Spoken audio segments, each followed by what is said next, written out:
अस्सलाम वालेकुम, welcome to my channel Novel Stock. कैसे हैं आप सब लोग? उम्मीद करते हैं सब खैरियत से होंगे। नॉवल असीरे जहां की एपिसोड 39 आपकी खिदमत में हाजिर है, जिसे लिखा है हया खान ने। अगर आप मेरे चैनल पर नए हैं तो काइंडली चैनल को सब्सक्राइब करके कमेंट, लाइक और शेयर जरूर कीजिए। तो आइए एपिसोड की तरफ चलते हैं। वो घर पहुंचे तो जरमान के फ्लैट से उसकी और आलियान की आवाजें आने लगी। आली अब तक जाग रहे हैं? नूर हैरानी से माही से पूछने लगी तो वो कंधे उचका गई। देख लें आप इन दोनों को, हमारे बगैर भी ये दोनों आराम से अपनी कंपनी एंजॉय करते हैं। माही ने अंदर दाखिल होते हुए कहा तो नूर ने अफसोस से नफी में सर हिलाया और जरमान के फ्लैट में बिना नॉक किए दाखिल हुई। अंदाज ऐसा था जैसे कहीं रेड मारी गई हो। वो दोनों लाउंज में बैठे वीडियो गेम खेल रहे थे, जबकि शादी में ना जाने का बहाना ये था कि आलियान साहब की तबीयत खराब थी, इसलिए वो और जरमान नहीं गए थे।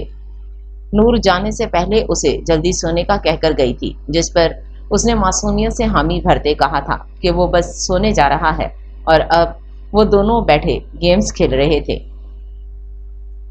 नूर गुस्से से हाथ बांधे इन दोनों को घूरने लगी, जो मुंह खोले उसे देख रहे थे। मान ने फौरन अपना रिमोट कंट्रोल कुशन के नीचे छुपाया और अपने हाथ खड़े किए।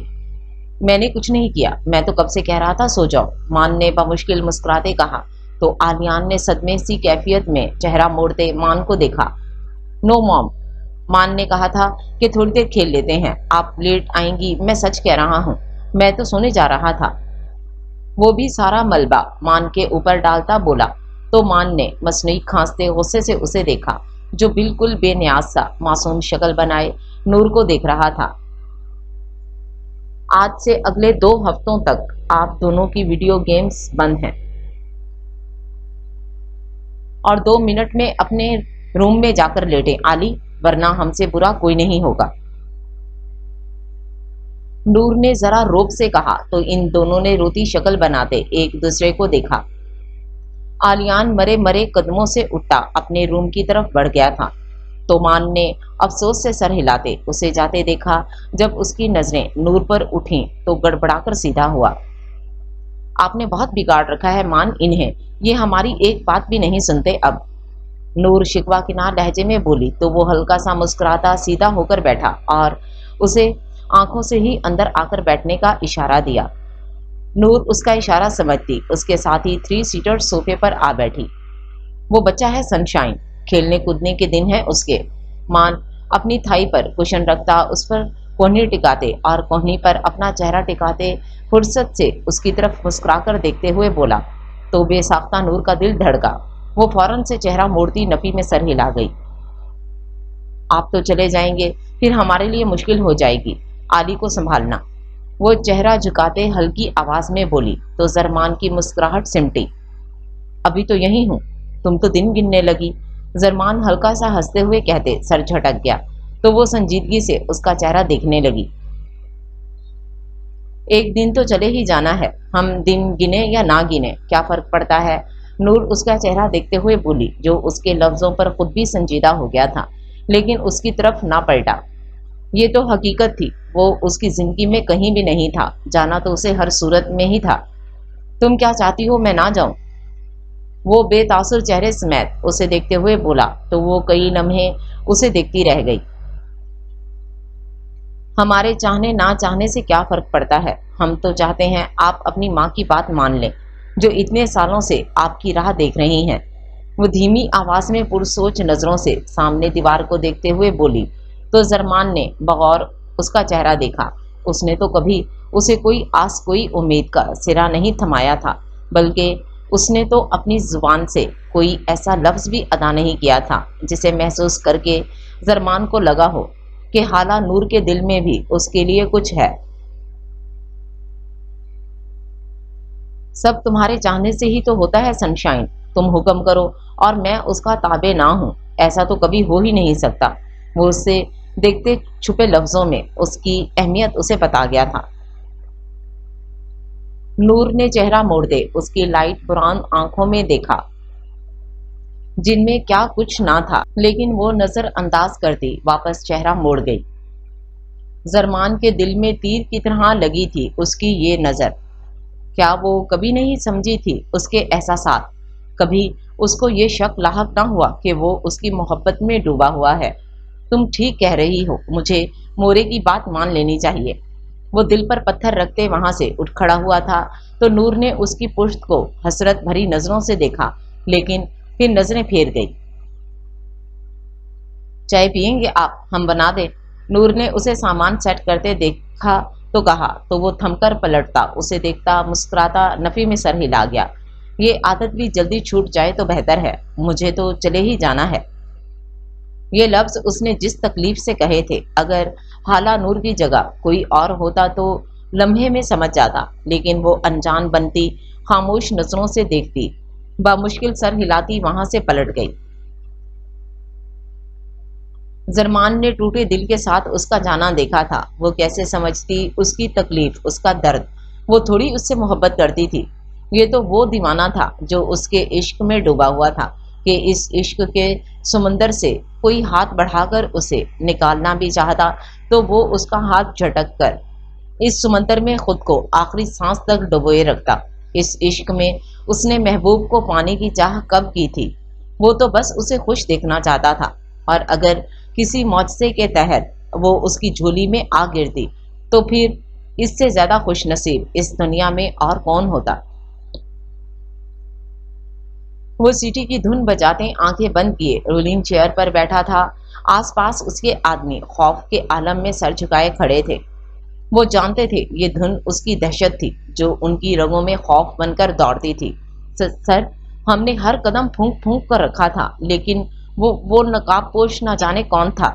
ایک منٹ میں اس نے ہمارے آدمیوں کو ڈھیر کر دیا۔ ایک آدمی ہمت کرتا آگے بڑھ کر بولا تو شہروز غوری نے اپنی کالی سیاہ وحشت میں اٹی آنکھیں اس کے چہرے پر گاڑی تو اس آدمی کا روم روم کانپ اٹھا۔ ہاتھ میں نوکدار چاقو جو صرف 3 انچ کا تھا، لیکن اس کی دھار تیز ترار تھی، اپنی 2 انگلیوں کے بیچ گھماتے اس پر نظر ٹکائے اس سے کھیلتا وہ پھر سیٹی کی دھن بجاتا بنا دیکھے اس کی طرف اس چاقو کا وار کر گیا کہ وہ سیدھا اس کے حلق کے بالکل بیچ میں جا کر گھسا تھا۔ اس آدمی کی آنکھیں پھٹی کی پھٹی رہ گئی تھیں اور وہ لمحوں میں ڈھیر ہوا تھا، جبکہ آس پاس کھڑے لوگوں کی روح بھی کانپ گئی تھی۔ اس نے گردن ٹیڑھی کرتے اس کی لاش کو دیکھا اور پھر ایک سائڈ سے گہرا مسکرایا۔ اگر اپنے پیشے میں ناکامی مل جائے تو انسان کو زندہ نہیں رہنا چاہیے۔ میرے پاس اپنا ناکام چہرہ لانے سے پہلے ہی تمہیں خود کو ختم کر لینا چاہیے تھا۔ وہ اس کی لاش سے مخاطب ہوئے بولا اور اپنی جگہ سے کھڑا ہوا تو باقی کھڑے اپنی جگہ پر کانپتے ایک قدم پیچھے ہوئے۔ میرے پاس آنے سے پہلے خود کو ختم کر لینا، ورنہ اتنی دردناک موت دوں گا کہ اپنے سب سے پہلے تو روحا خاور کا پتہ کرو، اور اگر اس بار ناکام ہوئے تو میرے پاس آنے سے پہلے خود کو ختم کر لینا، ورنہ اتنی دردناک موت دوں گا کہ اپنے پیدا ہونے پر افسوس ہوگا۔ وہ اپنی گردن کو چٹکاتے ہوئے سنجیدگی سے بولا تو باقی آدمیوں نے تیزی سے سر ہلایا۔ وہ لوگ فوراً وہاں سے نکلے تو وہ اپنی رولنگ چیئر پر بیٹھتا آنکھیں بند کرتے پھر جھولنے لگا۔ آنکھوں میں اس حسینہ کا چہرہ لہرایا تو ہونٹ خود بخود مسکرائے۔ ایک تو ساری خوبصورتی تیرے پاس کیسے چلی جاتی ہے یارم سلطان، پہلے روحا خاور اور اب ارشیا رائنا۔ اف، سوچ کر ہی لطف اندوز ہو رہا ہوں کہ جب وہ دونوں میری باہوں میں ہوں گی تو تیرے تاثرات کیا ہوں گے۔ وہ لب دانتوں تلے دباتا ہنسنے لگا تھا۔ تجھے اتنا بے بس کر دوں گا کہ تو تڑپتا ہوا میرے پیروں میں گرے گا۔ وہ آنکھیں بند کرتے اس لمحے کو سوچتا مسرور ہوتے ہوئے بولا تھا، اب ایک ملاقات ہو ہی جانی چاہیے۔ وہ مسکرا کر کہتا آنکھیں کھولتے ایکسائٹڈ ہوتے ہوئے بولا تھا، میں بھی دیکھوں یارم سلطان کو ہم یاد ہیں یا اپنی بربادی کو بھول گیا ہے۔ وہ تیز آواز میں بڑبڑاتا اس سنسان حویلی میں اوپر کی طرف بڑھتا اپنے کمرے میں چلا گیا تھا۔ وہ اپنے کمرے میں چت لیٹی تھی، یہاں آئے اسے بہت دن گزر گئے تھے۔ وہ زیادہ تر اسی کمرے میں رہتی تھی، اکثر بی جان آ جاتی یا پھر سیام اس کا خیال رکھتا، لیکن اس کے علاوہ اس نے کسی کو اپنے قریب نہیں پایا تھا، اور اگر کوئی ہوگا بھی تو روحا خاور کو اتنا ہوش ہی کہاں تھا کہ اسے یاد رہتا۔ اسے تو آج کل بس اتنا یاد تھا کہ اس نے یارم کو دیکھا تھا، یہاں اسی گھر میں اس نے یارم کو دیکھا تھا۔ اس بات پر وہ خوش ہوتی یا غم مناتی اسے سمجھ نہ آیا تھا۔ اس کی زندگی برباد کر کے وہ کیسے اس سے رحم دلی کی امید کر سکتی تھی۔ آنکھیں بند کی تو آنکھ سے آنسو ٹوٹ کر بالوں میں جذب ہوا۔ ذہن پرانی کتاب کے پنوں کو پلٹتا چلا گیا تھا۔ جب وہ 2.5 سال کی تھی تو وہ اس کے گھر میں اس کے ساتھ آ کر رہنے لگا تھا، کیونکہ 7 سالہ یارم کے ماں باپ اور بہن ایک حادثے میں جاں بحق ہو گئے تھے۔ ان کے مرنے کے بعد ثنا بیگم، جو یارم کی ماں کی چھوٹی بہن تھی، وہ یارم کو اپنے ساتھ اپنے گھر لے آئیں۔ وہ بہت روتا، دن رات اپنے ماں باپ کو یاد کرتا، لیکن قدرت کو جو منظور تھا اس کے بعد کوئی طاقت اسے نہیں بدل سکتی تھی۔ جب روحا پیدا ہوئی تھی تو ریحانہ بیگم، یارم کی ماں کا کہنا تھا کہ وہ روحا کو اپنے یارم کی ہی دلہن بنائیں گی۔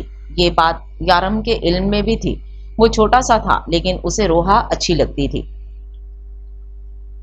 دن گزرتے گئے، وہ لوگ بڑے ہوتے گئے۔ ایک محلے میں وہ چھوٹا سا گھر تھا، 3 کمروں پر مشتمل۔ خاور صاحب بھی ایک اچھے انسان تھے۔ انہوں نے یارم کو اپنا بیٹا مانا تھا۔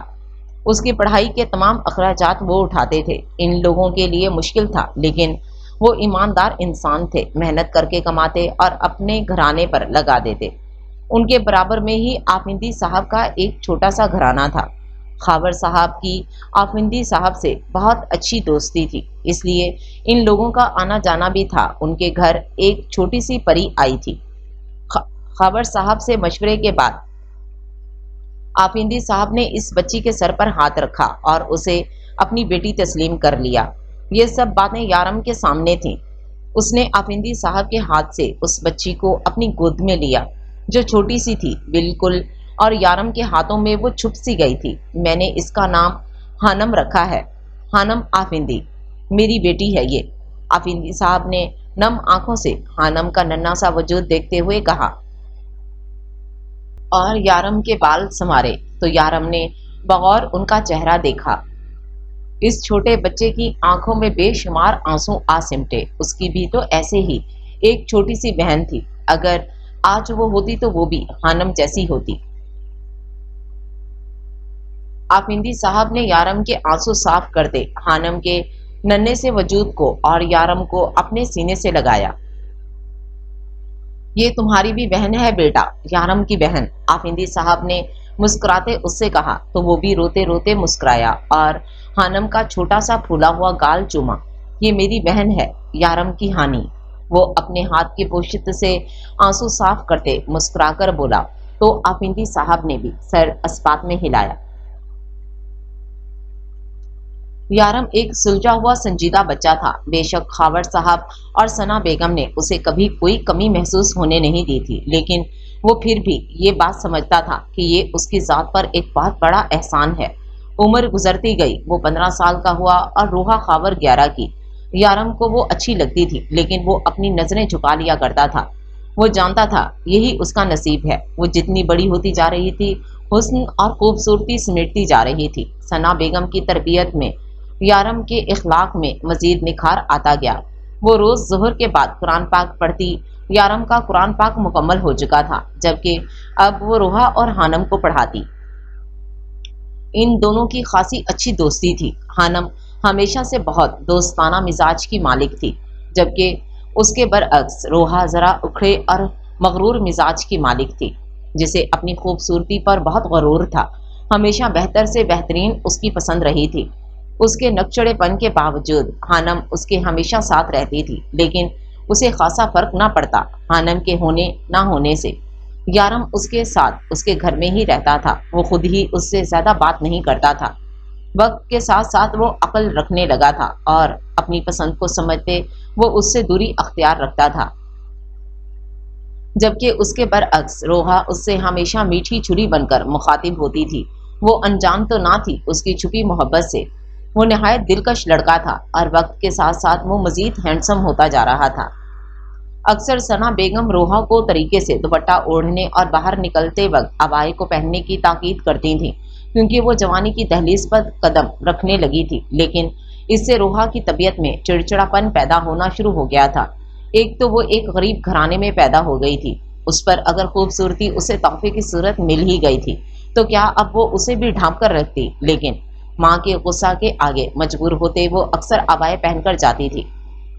उसकी हमेशा से खावर साहब से एक ही शिकायत रहती थी, पापा हम अमीर क्यों नहीं हैं, काश हम भी एक बड़े से घर में रहते, हमारे पास बहुत सारी गाड़ियां होती, हमारे घर में भी नौकर होते तो आज मुझे काम करने की जरूरत ना पड़ती। वो चिड़चिड़ी होकर अपने बाप से बोली तो वो हल्का सा मुस्कुराए उसकी बचकाना सोच पर। बेटा पैसे का क्या है, खुशी अहमियत रखती है। बास अमीर लोगों के पास पैसा होता है, लेकिन हम गरीबों जैसी खुशियां उनके पास नहीं होती। खावर साहब ने उसके बाल संवारते हुए कहा तो वो मुंह फेर गई। नहीं, ऐसा नहीं होता, पैसा ही खुशी है। अगर मुझे पैसा मिल जाए तो मैं बेइंतहा खुश हो जाऊं। वो इन्हें जवाब देती बोली तो खावर साहब सर झटक कर रह गए। बच्चों की तो ऐसी ही ख्वाहिशात होती हैं, जब वो अकल रखने लगेगी तो ये फर्क वो खुद महसूस करने लग जाएगी। ये सोचते खावर साहब ने बात को खत्म कर दिया। उफ रोहा, तुमने इतनी जोर से मुझे धक्का दिया है, मेरे पैर से देखो खून निकल रहा है। हानम और रोहा घर के आंगन में खेलती एक दूसरे को पकड़ रही थी जब रोहा आगे बढ़ने के चक्कर में हानम को धक्का दे गई। हानम का पैर नीचे रखी ईंट से टकराई तो खरोंच से खून निकल आया। वो रोते रोते रोहा से बोली तो वो मुंह बनाती सर झटक गई। बस कर दो हानम, तुम्हारे तो नखरे ही खत्म नहीं होते, छोटी सी चोट है, अब मान लो तुम हार गई हो। रोहा के मुंह बनाकर कहने से हानम की आंखों में मजीद आंसू आ सिमटे। यारम जो अभी कॉलेज से आया था और अपने रूम में खाना खाकर बस प्लेट्स रखने ही लगा था, किचन में उसकी नजर नीचे गिरी हानम पर पड़ी तो वो प्लेट्स चारपाई पर रखता भागा हुआ उसके पास गया। क्या हुआ हानी, ये कैसी लगे तुम्हें, उठो। वो उसका सहारा देते हुए उठाकर खड़ा कर गया, जबकि रोहा दूर होती माथे पर बल डाले यारम को देखने लगी।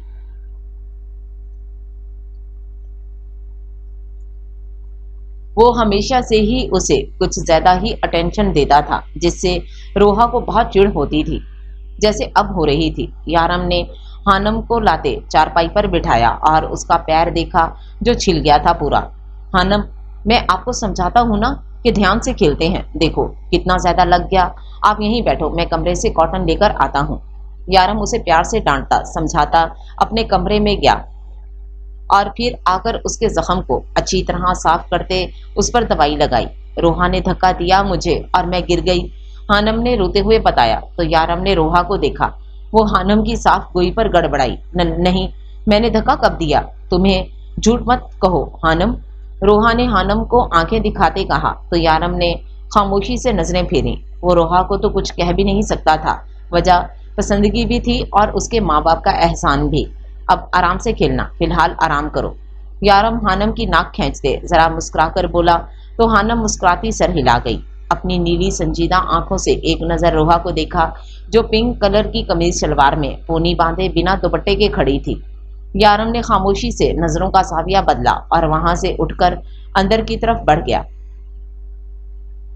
रोहा ने संजीदा नजरों से उसे देखते सर झटका। रोहा बेटा, कितनी बार कहा है तुमसे, बड़ी हो गई हो, दुपट्टा पहन कर रखते हैं, घर में बाबा भी हैं बेटा और यारम भी होता है। माना बच्चा नजरें हमेशा नीची रखता है, लेकिन ये अच्छी बात नहीं होती बेटा। सना बेगम उसे आंगन में ऐसे ही बिना दुपट्टे के घूमते देख बोली तो वो जो किताब सीने से लगाए कुछ याद कर रही थी चिढ़कर अपनी माँ को देखने लगी। एक तो सिर्फ यारम की वजह से आप जो मुझ पर इतनी सख्ती करती हैं ना, मुझे सख्त चिढ़ होती है अम्मी। मैं क्या सुकून का सांस भी नहीं ले सकती उसके होते हुए, रोहा ने बिगड़ते हुए कहा। यारम के होते हुए उस पर मजीद पाबंदियां लगने लगी थी, जिसे सोचकर उसे यारम से अब चिढ़ होने लगी थी। उसकी बात पर सना बेगम ने गुस्से से उसे देखा। यहाँ आओ और मेरी बात गौर से सुनो। सना बेगम गुस्से से उठती उसका बाजू थामते उसे अपने पास बिस्तर पर बिठा गईं, जबकि 14 साला रोहा ने मुंह के जाविये बिगाड़े थे। रोहा, अब आप बच्ची नहीं हो, बड़ी हो गई हो, अकल और शऊर रखना सीखो। लड़कियों की इज्जत कांच की तरह होती है, बिल्कुल जिसे सींच सींच कर रखना पड़ता है लड़कियों को। बेटा अपने आप को समझो, तुम बहुत कीमती हो, बिल्कुल सफेद मोती की तरह। हर लड़की इतनी ही कीमती होती है, फर्क सिर्फ सोच का होता है کہ کوئی اپنی قدر پہچانتی ہے اور کوئی بالکل بیگانہ ہو جاتی ہے۔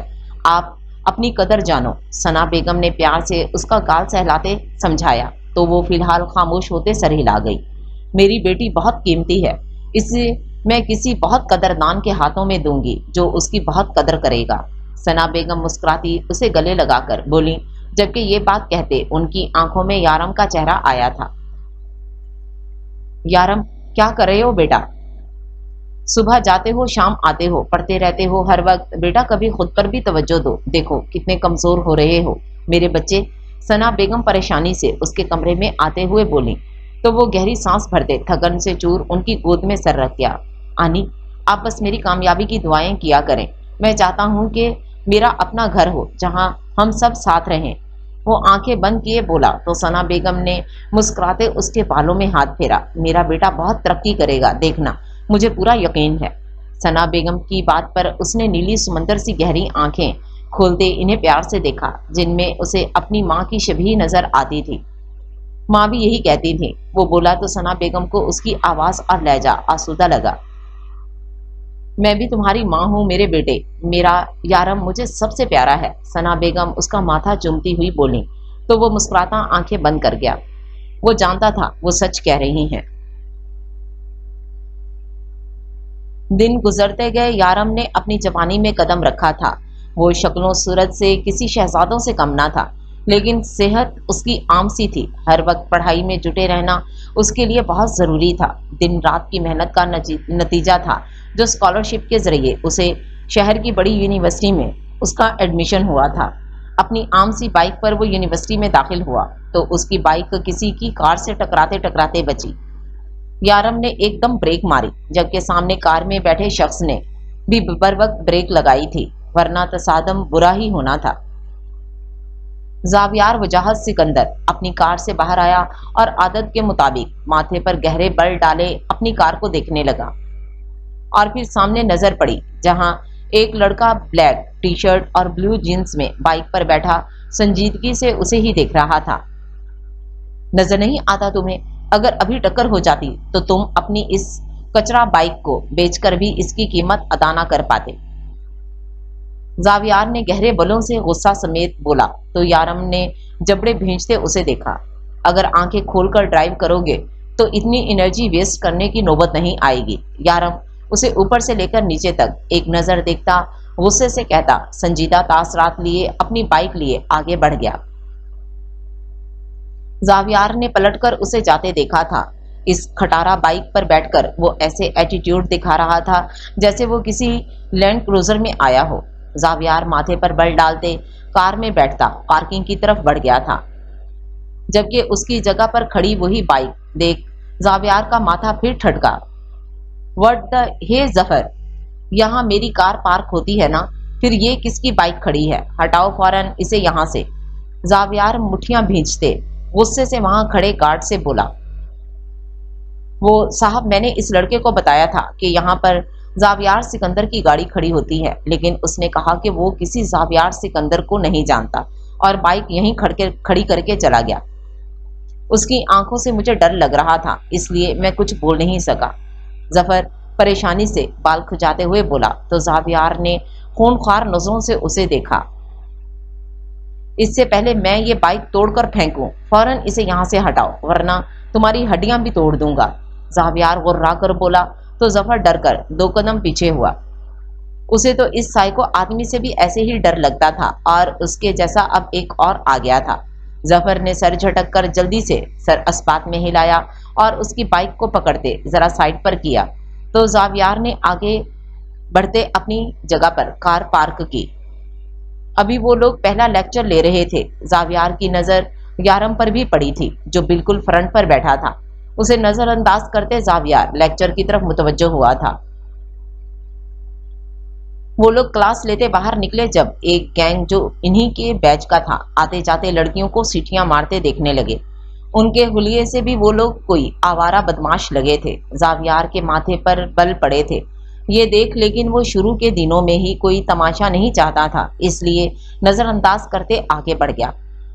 دن یوں ہی پر لگا کر اڑتے گئے جب ان کے पेपर सर पर आए। दिन रात की तैयारी और मेहनत के बाद यारम ने इस सेमेस्टर में टॉप किया था, जबकि ज़ावियार सिकंदर सेकंड पोजीशन पर था, जिसे देख उसका गुस्सा सवा नेज़े पर था। वो पढ़ाई में हमेशा ही टॉप रहा था और यहाँ भी उसने पूरी तैयारी की थी कि उसे सेकंड पोजीशन पसंद ही ना थी किसी सूरत भी। और आज इस जगह यारम सुल्तान था, जबकि ज़ावियार सिकंदर दूसरे नंबर पर। ज़ावियार माथे पर बल डाले यारम को देख रहा था, जो सारी टीचर्स के बीच खड़ा वाहवाही समेट रहा था। जबड़े और मुठियां दोनों कसते वो वहां से चला गया था। कुछ दिन यूं ही गुजरते गए जब ज़ावियार सिकंदर अपनी क्लास से बाहर निकला, लेकिन सामने नजर पड़ी जहां आज वही गैंग एक लड़की का हाथ पकड़े खड़ा था। वो बुरी तरह रोती छुड़वाना चाह रही थी हाथ, लेकिन वहां खड़े आते जाते चंद लोगों में से कोई उसकी मदद नहीं कर रहा था, क्योंकि इन कुछ दिनों में इस गैंग की दहशत ही इतनी फैल गई थी। छोड़ो इसका हाथ शिज, ज़ावियार उसकी पुश्त पर खड़ा गुस्से से बोला तो शिज हंसते हुए पलटा। क्या आवाज नहीं आई? वो अपने कान आगे करता ना सुनने की एक्टिंग करते बोला तो ज़ावियार ने मुठियां भेजी। बहुत तमीज से कह रहा हूं, हाथ छोड़ो इसका, ज़ावियार ने सर्द सपाट लहजे में बोला तो शिज की मुस्कुराहट सिमटी और आंखों में गुस्सा लिए वो उसकी तरफ देखने लगा, लेकिन हाथ अभी भी ना छोड़ा। यार देख इसे, जा देख, वो ज़ावियार से बेजार होता अपने साथ खड़े लड़के से बोला तो उसने आगे बढ़ते ज़ावियार के मुंह पर मुक्का मारना चाहा, लेकिन बर वक्त ज़ावियार ने उसका हाथ पकड़कर दूर किया और अगला वार खुद उसके जबड़े पर किया तो वो जमीन पर गिरा। पीछे शिज खड़ा मसनूई हैरत से ज़ावियार को देखने लगा, जो अभी भी सर्द तासरात लिए खड़ा था। आखिरी बार कह रहा हूँ शिज, इज्जत से छोड़ दो, वरना अगर मैंने डीन से कंप्लेन कर दी तो तुम इस यूनि में नजर नहीं आओगे, ज़ावियार ने सर्द आवाज में कहा तो शिज हंसने लगा, जबकि वो लड़की बुरी तरह झिटपटा रही थी, लेकिन अपना हाथ छुड़वा नहीं पा रही थी। अले छोटू बच्चे, डीन के पास जाएगा, फिडर लाए हो, भूख लगी होगी बेबी को, शिज ने उसे पुचकारते हुए कहा तो ज़ावियार का सब्र का पैमाना लबरेज हुआ। ज़ावियार बिलबिलाते हुए आगे बढ़ा और उसके मुंह पर मुक्का मारा तो वो हाथ छोड़ते जरा दूर हुआ। शिज ने काली स्याह आंखों में संगीनी और सुर्खी लिए आगे बढ़ा और ज़ावियार के मुकाबिल आया।